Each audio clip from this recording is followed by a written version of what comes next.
gentlemen, welcome to the Source Material Podcast. I am your host, Jesse Starcher, and right now, this evening, we're going to be talking about a story that came out of right after Marvel's Civil War occurred in the pages of the Immortal Iron Fist, starting in, I believe, 2007. I think, according to this, it ran from 2007 to 2009. We're going to be talking the last Iron Fist story. On the podcast tonight, as per usual, Ronnie Adams from the Screaming Boy podcast. Are you ready to talk some Iron Fist tonight? Yeah, why not? Why not? Why not? Let's do it. Let's do it to it. Now, to tell us why we're talking Iron Fist, I brought on the Patriarch. You guys may have heard of this guy. He's kind of new to the Source Material podcast. His name is Mark Radulich. Mark, okay, no, seriously. Mark's been here for 100 years, just like I have. We chose Iron Fist for a reason. Why did we choose Iron Fist, Mark Radulich? Well, it just so happens that recently on Netflix, Season 2 of Iron Fist dropped, featuring the Steel Serpent Davos and a new character played by... Iron Fist Season 2, Alice Eve? Oh, it is Alice Eve. Yeah, and the character's name is Alice Walker, or did I... Mary Walker? Mary Walker. Well, that would make sense if she's called Typhoid Mary, Dick. Anyway. Typhoid Alice. The much less imposing sister, Typhoid Alice. It's Typhoid Mary and Syphilis Alice. They're taking out the entire comic book universe. All right, let's get serious. Iron Fist Season 2 dropped earlier in the week, earlier in the month, and we are just getting around to it this week. A bit of a delay because of some other stuff that we had up, cruises and the Predator and all of that, but hurricanes, floodings, dogs and cats living together, mass hysteria. So we are finally ready. Oh, it's Ghostbusters. Thank you. To discuss, we're going to be reviewing Iron Fist Season 2, and so to synergize with the release of Iron Fist Season 2 on Netflix, we are looking at, when Season 1 dropped, we looked at Iron Fist the Living Weapon, and you'll know that because we reference it constantly on this show, because it's the worst thing we've ever read. It's just horrible. There's a golem, and into a building. He turned into a building. I mean, it was Iron Fist the Living Construction, so it was... We hated it. So we're like, well, we're not going back to that again. And so I was flipping through different Iron Fist stories, trying to find one that featured the Steel Serpent, since I knew he was going to be a featured villain in Season 2. And so here we are. We landed on Ed Brubaker's and Matt Fraction's The Immortal Iron Fist, Volume 1, the first 6 issues, the last Iron Fist story. Yeah, the last Iron Fist. Why did you say his name weird? Who? Ed Brubaker. Orville Redenbacher? Orville Redenbaker? All right. No, shall I get the pronunciation bridge out? Everybody hold hands as we cross the pronunciation bridge. I don't want to hold hands with anybody going across that stupid bridge anymore. Is it not Brubaker? Halfway to naked. Is it not? I don't know what's going on around here. Is it not Brubaker? I think it's Brubaker. I'm pretty sure. It's spelled B-A-K-E-R. Are you saying candlestick maker? I mean, you could say Brubaker if you're like British. Yeah, but you're not. Whatever you want to do. I'm fancy. His name is Ed Brubaker. Say it with your pinky out, Mark Radulich. Brubaker. I'll say it with my cock out. Ed Brubaker. Oh my God! No, please. I am standing on a precipice, cock out, yelling Ed Brubaker, and I will murderize anyone that gets in my way. Oh boy.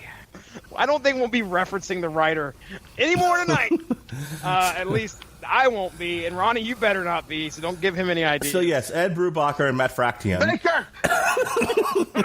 Sorry, that kind of like Tourette's there. Well, all right, so, okay, Ed Brubaker, Matt Fraction, come together. And they right now over me. It's going. This could be a Mark, short episode. Drunk? Could be a short episode. Nope. So okay, these two Definitely writers feel like the longest one you've ever done. I just want to give a little bit of background on Ed's history here. Okay, so Ed Brubaker comes into comics. Baker. Yeah, and then So, according to the wiki, he's an American comic book writer and cartoonist. First early comics work was primarily in the crime fiction genre, with works such as Low Life, The Fall, Sandman Presents Dead Boy Detectives, and Scene of the Crime. He later became known for writing superhero comics such as Batman, Daredevil, Captain America, Catwoman, Uncanny X-Men, and The Authority, and has won an Eisner Award on 6 separate occasions. Now, there's one little quote from the wiki that I want to talk about here, just real quick to throw this out, all right?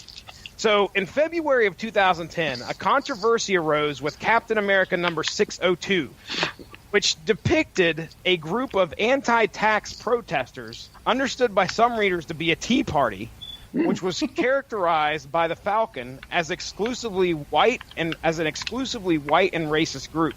Brubaker and Marvel editor-in-chief Joe Quesada apologized for the matter, explaining that although the group was not intended by Brubaker to represent any particular real-life group, one of the signs depicted in the scene read, "Teabag the libs before they teabag you." So, there you go. I just thought that was kind of interesting. Amidst the live my life by that motto. Teabag the I will teabag you before you teabag me. Mm-hmm. All right. I appreciate the libs. I applaud that. Well, nutsacks aside. Now, Matt Fraction, better known as one of the guys that me and Ronnie have had a chance to talk about in the early stages of our podcast. Really, we never covered it yet, but we talked about it offline, and that was Matt Fraction's Hawkeye. Yep. And I was looking just to see, which we will be covering this November during Robin Hood week. That's right. So I was looking here, and just to see what you could see. Just to see what I can see. The Immortal Iron Fist, like we said, came out in 2007. When did the Hawkeye? Hawkeye came out in like 2011, 2010? Yeah, it was after Iron Fist. 2012, 2015. Yeah. So, okay. All right. And then David, we're going to call him Aja. David Aja. All right. He's the artist here who actually he was on the same book with Matt Fraction. He was on Hawkeye's, or Matt Fraction's Hawkeye as well. So we'll be revisiting him once we go back to that, at least for the first 3 issues.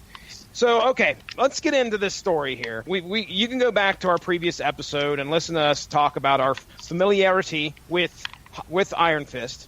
What we're going to do here is we're just going to do a quick synopsis of this book. Matter of fact, I'm going to read you the synopsis from issue 6 and then kind of give you a summary of the finale, what happens in issue 6, and then we'll just whatever moments you guys want to talk about, more than happy to bring up, and then we'll talk about our feelings on the book overall. We'll get out of here. So, the Immortal Iron Fist, Danny Rand. All right, Danny Rand, the head of Rand is it Rand Industries? Industries. Is it Rand Industries? Mm-hmm. Okay. To my knowledge, yeah. All right, you're probably right. So also you known as better when you realize that. Rand Corporation, by the way, according to this. You know what? Shut up. Anyway, Brubaker. also Baker. Also possessor of the Iron Fist. The mystical power from Kunlun, which what did we call it? Kunlun last time? I can't remember, but now it's Kunlun. You know what? Mark's just going to say I'm wrong anyway, so say what you want. Take a trip across the pronunciation bridge. He learned Kung Fu in Oz. Yeah, all right, that sounds good. I believe it's pronounced Kunlun. Kunlun. After rashly terminating a deal for the Rand Corporation to build high-tech trains in China for the Wygo Industries, Danny Wygo, Pogo for president. Hey, Pogo! Listen, something's bothering me, and I hate to interrupt you, okay, Jesse. Please. But I have to ask Mark something. Oh, fuck please. me. Go ahead. It's not that bad. It could be. So when you pick up, we'll say, a dozen donuts or some bagels. Is this because I'm fat? Some fresh, no, shut up. Some bread or something like that. Do you go to the Bacher to pick those up or the baker? Go to the Bacher. So, okay, Danny Rand finds himself attacked from all sides. First, he learns that Wygo is a front company for the evil cult Hydra and is nearly killed investigating their organization. Soon after, Danny discovers that someone else is wielding the power of the Iron Fist, leaving him disoriented and in great pain. That man is grizzled World War I veteran named Orson Randall, a man missing since 1933, who now seeks Danny's help after nearly being assassinated. And he shares the brand of Shao Lao with Danny. This was the last person to bear the mantle of the immortal Iron Fist. Their fates are intertwined. Orson tells Danny how, after World War I, he shamed Kunlun by refusing to fight in a mystical martial arts tournament. This dishonor not only stained the legacy of the Iron Fist, but now Danny, as the current incarnation, must pay the price. To survive, the two men must not only fend off attacks from the legions of Hydra, but also reclaim the Book of the Iron Fist, a historical record of the immortal weapon from Kunlun that Orson hid in an attempt to end the tradition once and for all. Orson knows that Crane Mother, lord of the rival mystical city of Kunzi, is orchestrating the attempts on Danny's life and on his own. She has resurrected Davos. Oh, man, that evil son of a gun. Davos, the Steel Serpent, enemy to 2 generations of Rands, and the madman who once died trying to steal the power of the Iron Fist to fulfill her bloody bounty. He's been charged with hunting down and killing Orson Randall and promised Danny's life as a reward. And with the forces of Hydra and the armies of Kunzi at his command, Davos is about to succeed. Now, when we pick up the final issue, during the final confrontation with Davos and Hydra, the villains appear to get the upper hand when Orson battles Davos and is killed. But during his death, he transfers his power to Danny. It is then Luke Cage, Colleen Wing, and Misty Knight show up to help out. Danny faces Davos, and with one blow between the two, the windows of the 3rd floor of Rand Tower are destroyed. Content to fight another day, Davos retreats, satisfied now that the first half of the deal has been done. Orson Randall is dead. At the end of the book, Danny's master, Lee Kung, the Thunderer, and UT, the august personage in Jade, appear to tell Danny he must fight for the honor of Kunlun as the Iron Fist in the tournament of heavenly cities, and Danny must put aside his search for Hogarth, who was abducted by Hydra. He must put aside his search for Hogarth and Davos and return to the city where he once gained his power. So there you go. That's issues 1 through 6, full of shit to edit. So let me turn it over to somebody else that can speak a little bit better than I can. But that rules me out.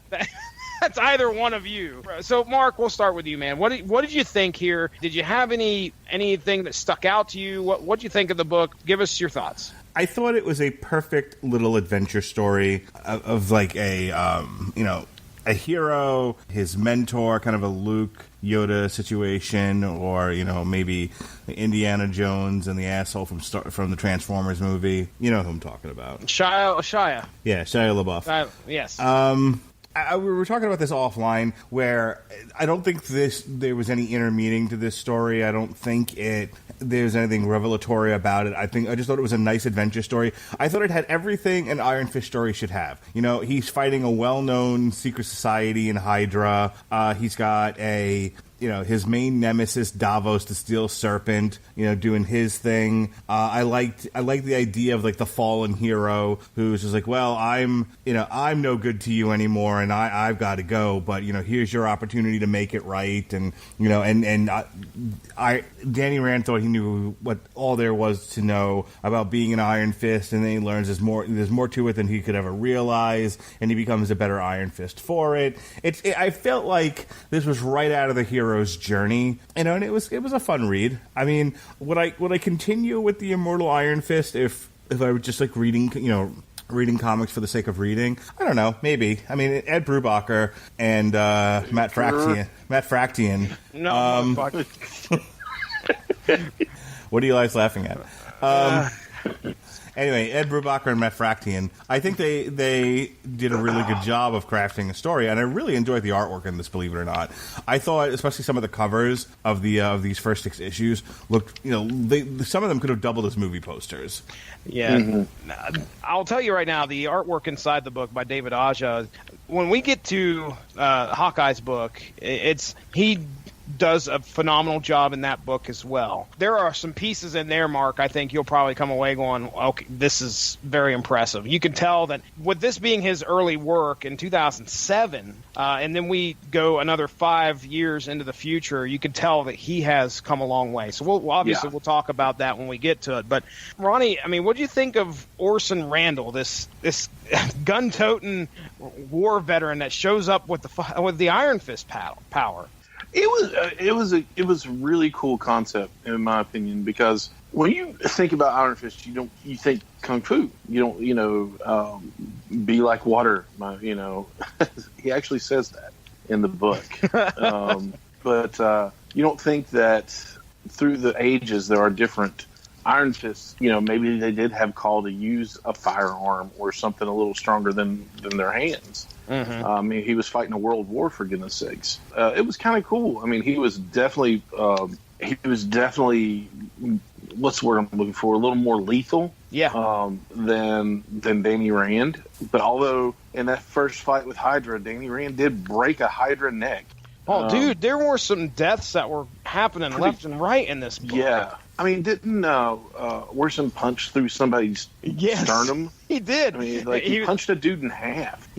And that was that's what left Danny laying on the floor. He didn't know what exactly was going on, but his hand looked like it was crippled or something, because when he used the power, the Iron Fist power, the chi or whatever, or the chai, then he would... It's a T, my friend. He would, when he used that, it would hurt Danny in some way. But it would drain his power. He didn't hold back. No, it was different, and I liked it. That was one thing. Now, the remnants of Civil War were talked about a little bit here. I know I mentioned that at the beginning here, because was it Colleen, Black Cat, and Misty Knight, and somebody else? I can't remember.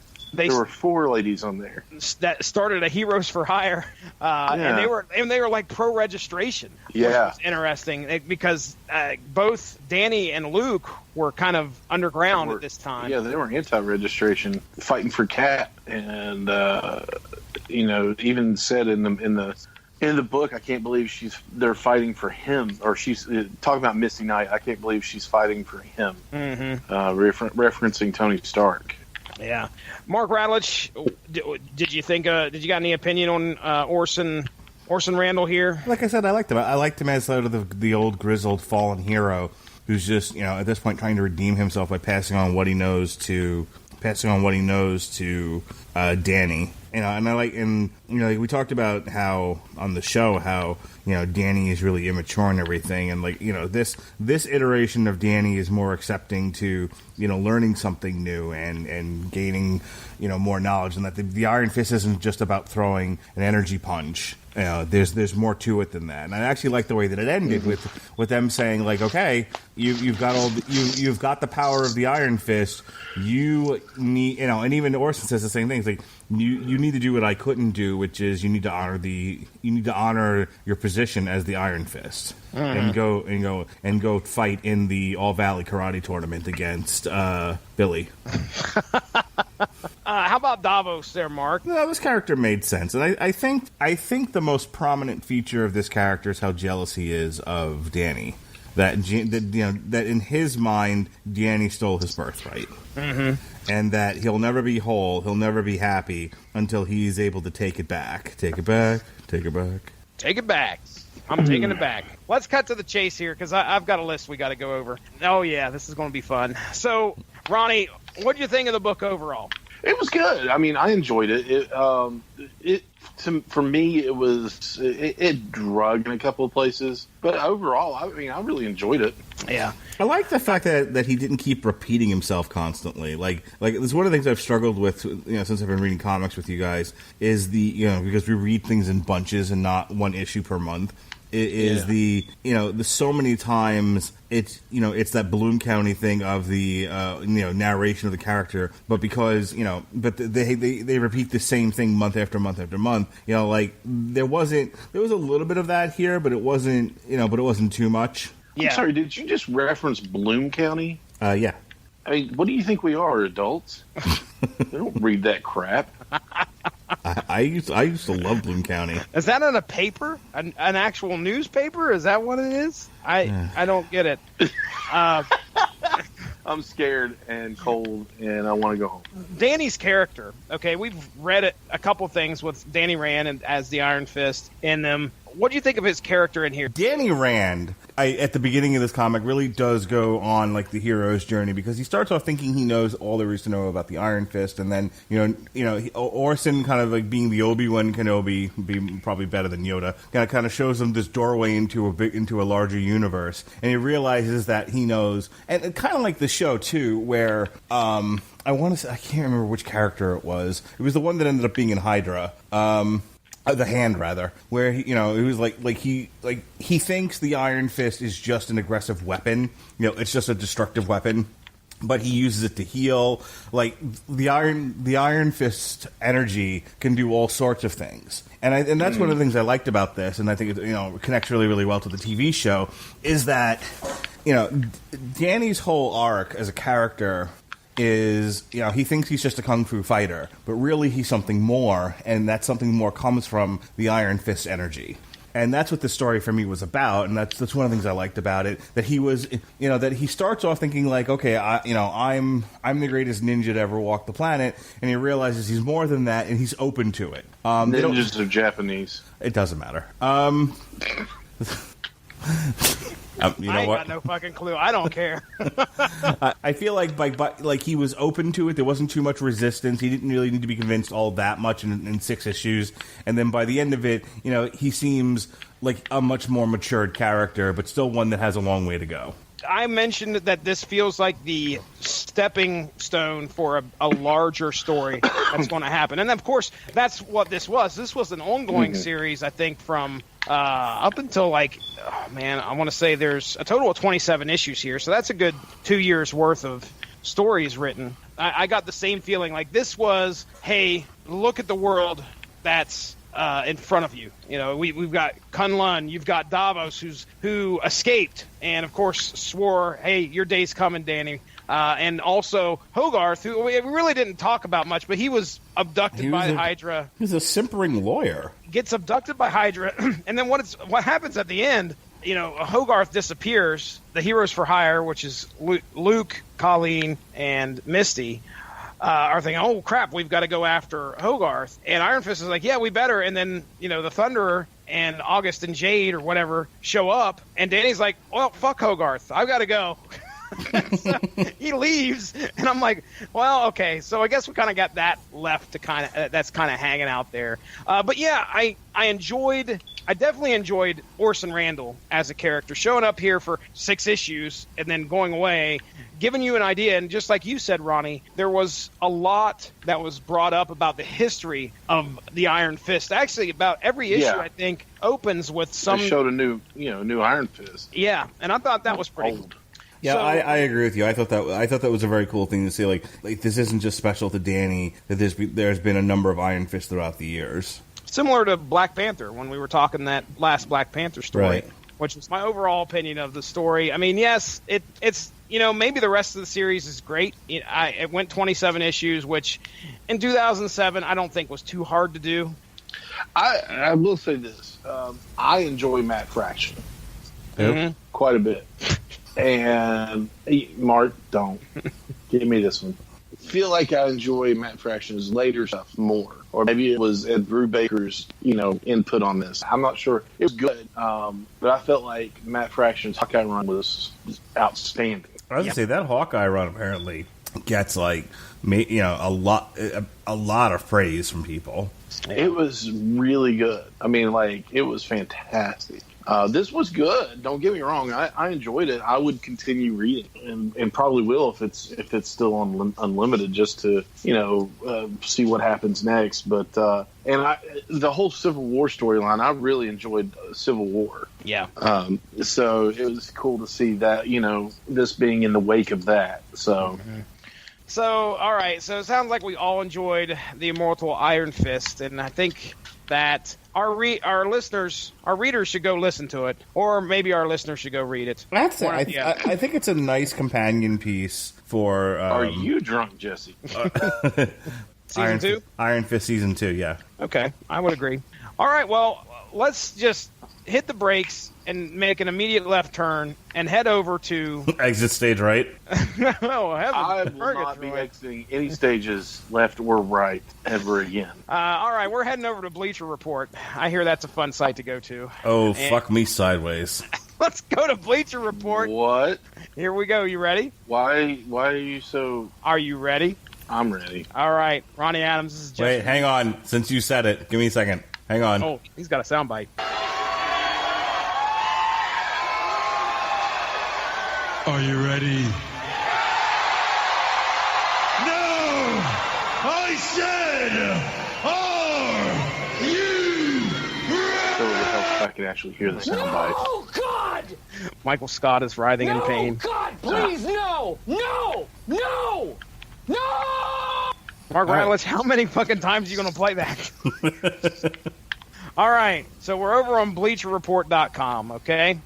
And we are going to just briefly discuss, and Mark, you chime in. I don't know if you've watched too many of these, but if you have, great, just say what you want to say. But Ronnie Adams, I know you most likely have at least seen 90% of this list, maybe even 100. We'll find out. We're going to read their ranking of the 10 worst American martial arts movies. Yes. Are you ready? Yes. My body is ready. All right, guys. Good night. No, you're ready. Mark Radlich, you will sit here and you will say to yourself, Mark, quit I being can't a wait. douche. Here we go. That was harsh, and I apologize. Chime in, Mark. I know you've probably seen some of these. They're American martial arts movies, okay? So we got 2 honorable mentions here. Mark, you tell me, did you go see Street Fighter in the theaters? Oh. Ooh. I know I saw Mortal Kombat in the theaters. I'm not sure about Street Fighter. Okay, 1994. I've seen Street Fighter. I don't know if I saw it in the theater, though. Okay, what were your thoughts? It's a hot pile of garbage. Ronnie Adams, honorable mention Street Fighter. It was a wonderful hot pile of garbage. Okay. I have more respect for it now than what I did. Explain yourself. Because it's terrible, and it's wonderful because it's terrible. It's just one of those things that I can laugh at and watch now. It's not like, all right, so Mortal Kombat is not a good movie. I mean, I don't care what anybody says. But boy, how they tried. Yeah, they did well, for what they had. And I just feel that at some point the makers of Street Fighter said, you know what? This is crap. And they just said, okay, let's have fun with it. But don't tell Jean-Claude. Just give him more cocaine. Oh, dude, I remember hearing a story. Matter of fact, I was watching Cinemassacre where he was doing so much coke while filming that movie. While he was filming the movie. I mean, his coke habit was huge during the movie. And one time they were going to film the movie, they were doing a day of filming, and he said no, he couldn't do it because he had to go to the gym to work on his muscles. Yeah. So. It's like a whole Wesley Snipes in Blade 3 where he just sat in his trailer and smoked pot all day. It was that before. I mean, he was Wesley Snipes before Wesley Snipes was. All right. Well, okay. We're only at the honorable mentions here. I do want to quickly give a shout out to my stepdad, who has endured some of the worst movies ever at the theaters with me. I made him go see Star Trek 5. Ooh. I made him go see. Is that one where they hunt the whales? No, that's 4. Yeah, that's the best one. Yeah. I made him go see Superman 4. Ooh. Ooh. And he also went to go watch. Seriously. Here we go. So he went to go watch Street Fighter with me as well. He also went to go see Last Action Hero with me, which apparently is one of the worst movies ever. Last Action Hero is great. I love the movie. It's one of my favorite movies, but it is like it's long. Guys are terrible. Honorable mention, second honorable mention. the Karate Kid from 2010. So Okay. Mark Radulich, The Karate Kid where he doesn't learn karate. Mark Radulich, did you watch the 2010 Karate Kid? Talking about the one where he goes to Japan? No, he goes to China, you moron. Sorry. No, Japan. He's passionate. Wait a minute. No, fuck you. Okay? Jackie Chan. It's Jackie Chan and Will Smith's kid. He lives in Hong Kong. Hang on. No, wait. Stop for a second. Are we talking about the Ralph Macchio Karate Kid Part 2? No, 2010. No, 2010. I don't know anything after what happens after Karate Kid Part 3. I haven't seen anything. Karate Kid 2 is where he went to Japan. I Holden, just what do you said think that. about Karate Kid? Didn't he just say, Mark, did you ever see Karate Kid Part 2? No, he said Karate Kid. Hold on a second. The one, the original one? No. 2010, Mark. Is that when the Karate Kid 2 came out? Number 10. Now you're just being mean. Number 10 from 1988. Jean-Claude Van Damme, Bloodsport. That is the best movie ever. This is okay. They said these are the worst. Yes, we're counting down. Bullshit. Bloodsport's the fucking best. Okay, I'm not going to say it's the best martial arts movie ever, but it is wonderful. And while that probably is one of the worst martial arts movies ever, it does deserve its place on this list at number 10. Okay. It's not the worst. I hope Roadhouse is number 1. Ooh, oh well then. You do not speak ill of Roadhouse. Roadhouse. I think we're gonna have a little fun. Ronnie Adams, I know, has watched a lot of martial arts movies, so maybe what I'll do is kind of read a little bit of the description and see if Ronnie can guess what number 9 is. Okay. I'll lay this out for you. James Earl Jones is coaching Chris Penn and Eric Roberts to defeat the Korean national karate team. Watchmen. Oh my gosh. No. Shut up. Watchmen. V for Vendetta. From Hell. From Hell, yeah. Is it Gladiator? 1989. Hold on, don't tell me. Don't tell me. Gladiator with Brian Dennehy. James Earl Jones. Oh. Star Wars. I'm so disappointed. Oh, now we got Ronnie on the hot seat here. All right, well, you got 10 seconds, sir. Move this podcast along. 1989. James Earl Jones, Chris Penn, and Eric Roberts. Oh, shoot. Hold on. Number I know 9. Best of the best. Best of the best. Get off the internet, Ronnie Adams. No, I'm not on the internet. It's best of the best. I was trying to figure it out, but I knew because I've watched it. It's one of the. Chris Penn is the worst martial artist ever. I've seen it. He wears the cowboy hat. Oh my goodness. All right, good job, Ronnie Adams. 1993, number 8. All right, before Matt Dacascos was the chairman, he was the Capoeira Maestro. Capoeira. Capoeira. Capoeira. It's Capoeira. Brubacher. Capoeira. Everybody hold their dicks as we cross the pronunciation bridge. All right, so what is it, Ronnie Adams? Do you have any idea what movie from 1993 showcased Capoeira? Only the Strong? Oh my gosh, number 8, Only the Strong. There he goes. Because he taught inner city kids, like troubled kids, capoeira, and they fought on the beach. Mark, did you learn capoeira? Do I know capoeira? No. Yeah. Okay.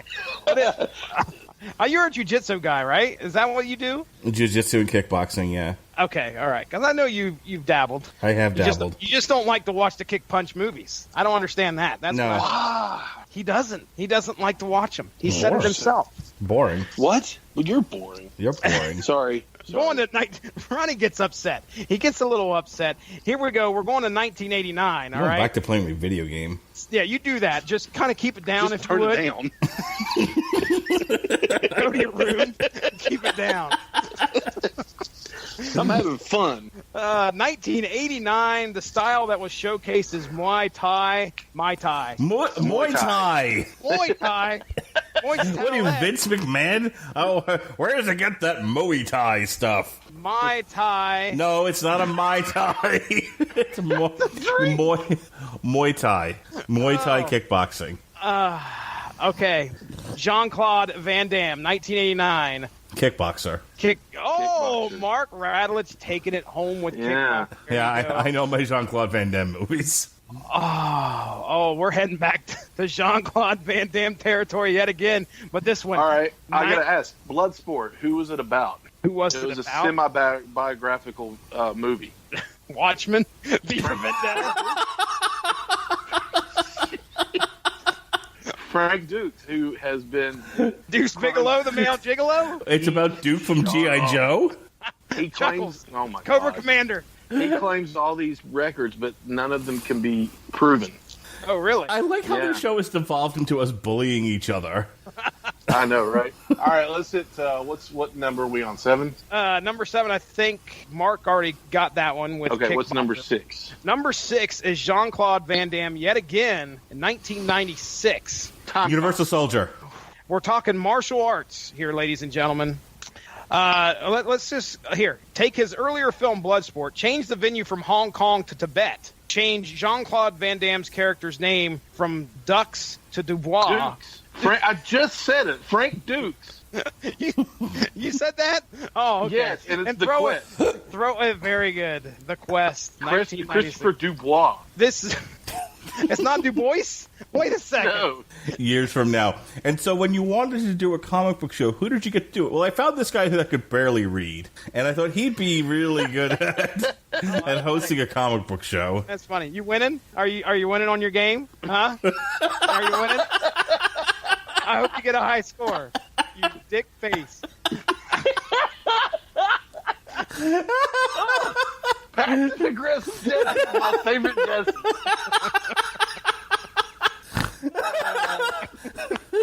All right. Moving on to the top 5 here. All right, 1993. So this style showcased karate, and it says, in case you didn't know, Billy Blanks used to be an actor. Notice I didn't say a good one. Anybody have an idea of a Billy Blanks movie from 1993?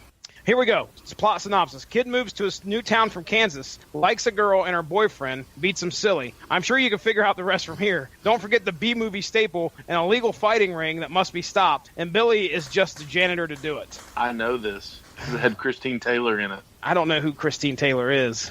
She played Marsha Brady in the remake of the Brady Bunch. Okay. And she Oh, made yeah, Ben Stiller. she's on Insatiable. Showdown. Very nice. All right, here we go. Number 4. Oh, my gosh. Yep, I'm going to have to agree with this one. Rather panned, even as a child, 1992, showcased ninjutsu, all right? Even as a child, I thought the idea of 3 elementary age 3 children- ninjas. He beat me to it.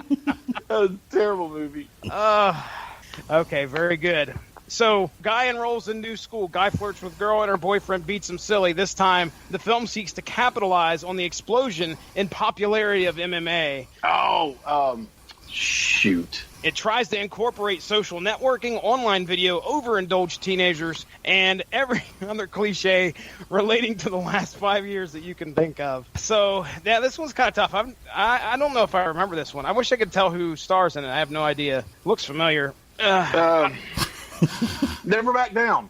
Come on, Ronnie, get off the computer. I'm not on a Get computer. off I'm the actually. computer. I'm not, because there was Never Back Down 2 as well, and it was rated R because there was some like graphic stuff in that. But Never Back Down, there was a video from a fight in that movie where the antagonist was fighting a guy who did capoeira, and What's that? Capoeira. Capoeira. He did the fight dancing. Oh.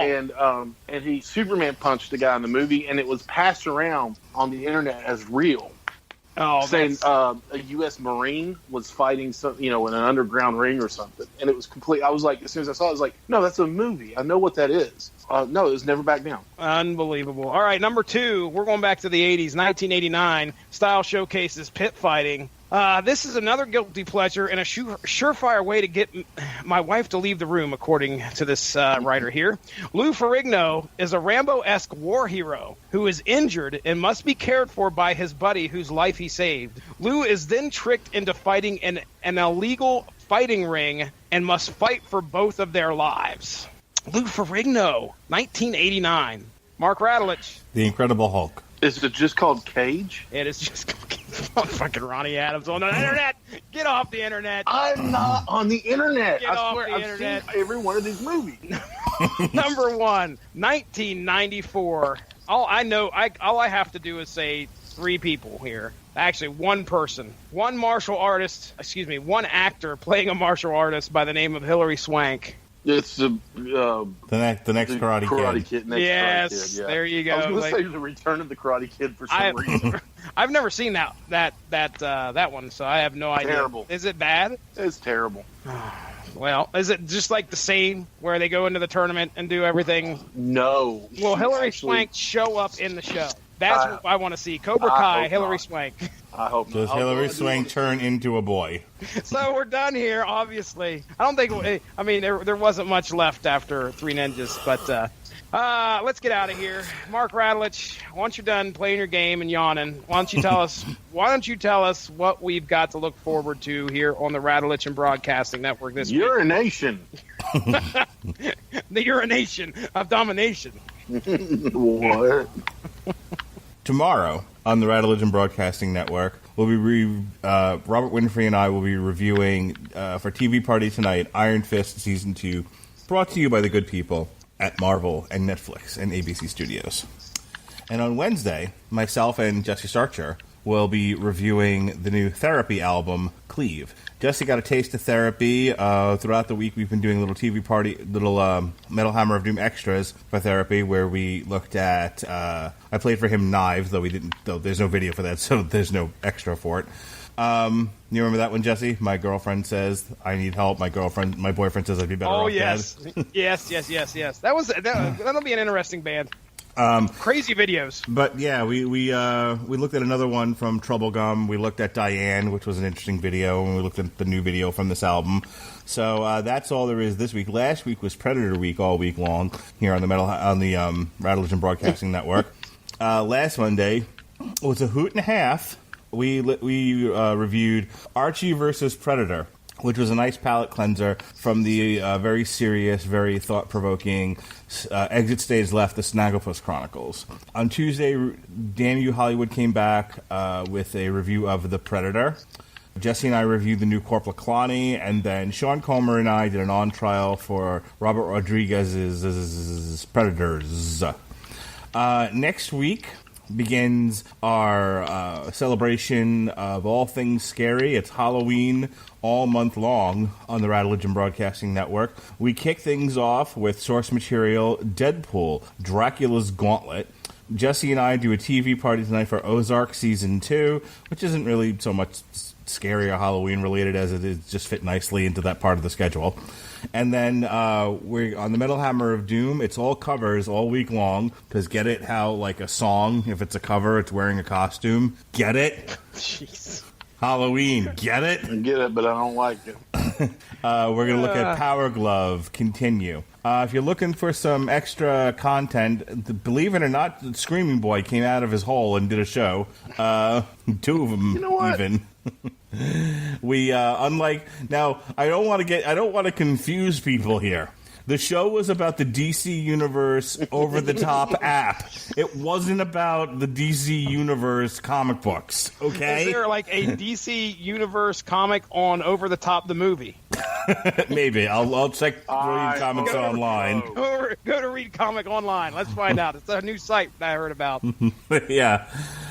So anyway, Ronnie and I did a Screaming Boy exclusive here on the Radulich and Broadcasting Network, where we looked at the new DC Universe app, which launched September 13th. We followed that up with a TV Party Tonight extra. We did a commentary for Superman Doomsday. That was a lot of fun. And then shortly after that, myself and Pat Mullen did alternative commentary for Canelo versus Triple G2.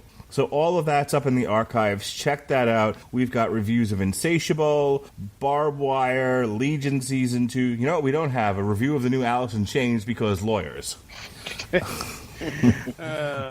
the lawyers have left me alone on everything else. So there's plenty of content for you to enjoy right here on the Radulich and Broadcasting Network. Fist up to the wrist. Put it on a t-shirt, Mindy. Don't, Mindy. Don't. I have a podcast called the Scream Boy Podcast, It's pretty good. We came out of retirement, I guess, to do a network exclusive, as Mark said. It was the DC Universe OTT app, and it was really fun. I had a lot of fun with it. I know Mark did as well, and we have other network exclusives right here. You know, we did the day Laughter died, the firing of James Gunn. We also did the rise and fall of Toys R Us. We got a lot of good stuff. We got a lot of good stuff in the archives as well on iTunes and TuneIn, Stitcher, iHeart, and what's that other one that we have? Spotify. Yeah, there we go. And then so we got a lot of great stuff out there. So click subscribe. We're going to be back very soon. I'm just working on getting some editing software and things like that. So go on and hit subscribe. There'll be new stuff out just as soon as possible. We're on every social media: Facebook, Instagram, Twitter. Twitter's at ScreamingBoyPR. The other two are Screaming Boy Podcast.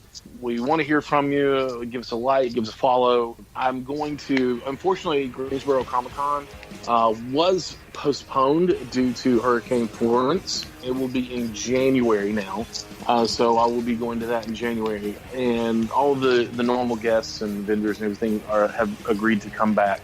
But before that, in October, I will be going to Fayetteville Comic-Con, where I hope to meet Tony Todd and talk to him a little bit about Candyman and things like that. And then I will also meet Tom Savini, who is the director and special effects makeup artist, who directed Mr. Todd in the remake of The Night of the Living Dead.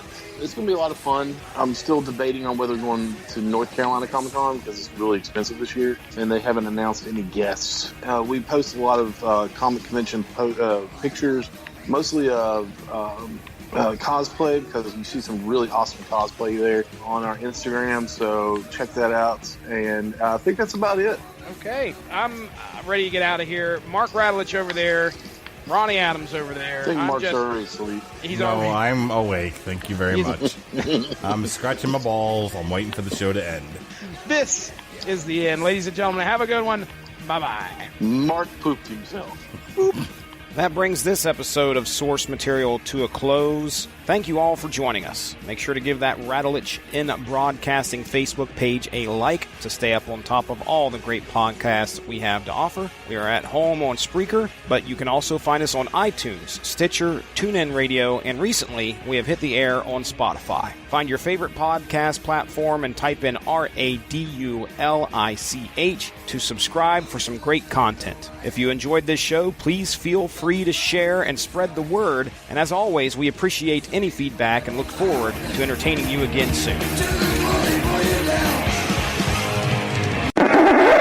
Alexa, turn out the living room light. Alexa, take off my pants. I couldn't find a list called pants. Take one. Ladies and gentlemen, welcome to Source Material. Once more with feeling. I may have to stop us in order to poop. We got... Is he licking the peanut butter off your balls again? Why do you say such things? Because it's funny. Not to me. He's clenching his buns, ladies and gentlemen. Oh. Can I make a suggestion that you not question how I pronounce things if you don't want more of that? Don't make me laugh. I'm gonna poop. Now, if you shit yourself on this podcast, okay? All right, I feel like this is a good time for me to excuse myself momentarily whilst I take in number 2. He shamed Kun Lun. Shit, Kun Lun. One blow between the and one strike. What the fuck did I write there? And one content to fight another day. Brubacher. I like to go in the Chinatown and absorb a naked Asian once in a while. I have nothing to say now. Okay, yeah. Let me have this one, Mark. You can have it. What the hell in is God's name is happening? Rather Where are loud. the aliens landing and why have they come? I'm sorry. I'm talking and playing a video game at the same time. Oh, well, that's Ronnie. That's my shtick. It's it's a puzzle game, but the puzzle game occasionally, like I have it on The mute. loudest puzzle game ever. Well, no, It's a puzzle to try and concentrate while that fucking loud-ass screeching is going on. let me tell you something about me that you might not know. I'm never done shitting. What do you think, just real quick, Mark, before That's a video game. before the advertisement take over again? I hope you win. I really do. Mark, what do you think?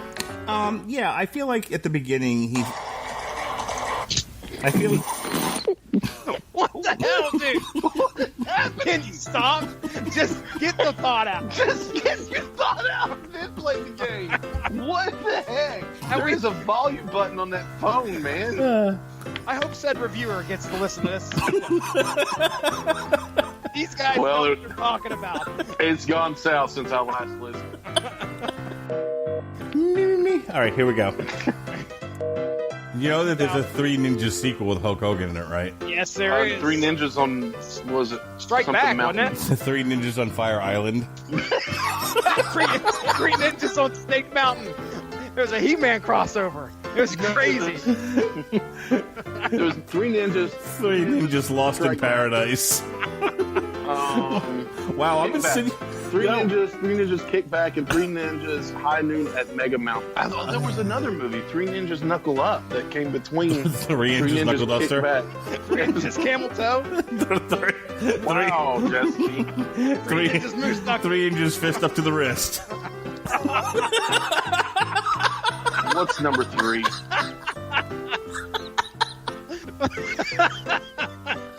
Oh, God. Can I have Jesse back? You can try it. Oh, jeez. Okay, that's horrible.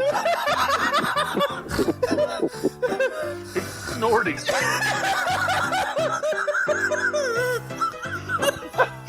Oh, my God. Urination is not far away. Oh, man. I don't think he's laughed so hard at one of his own jokes before.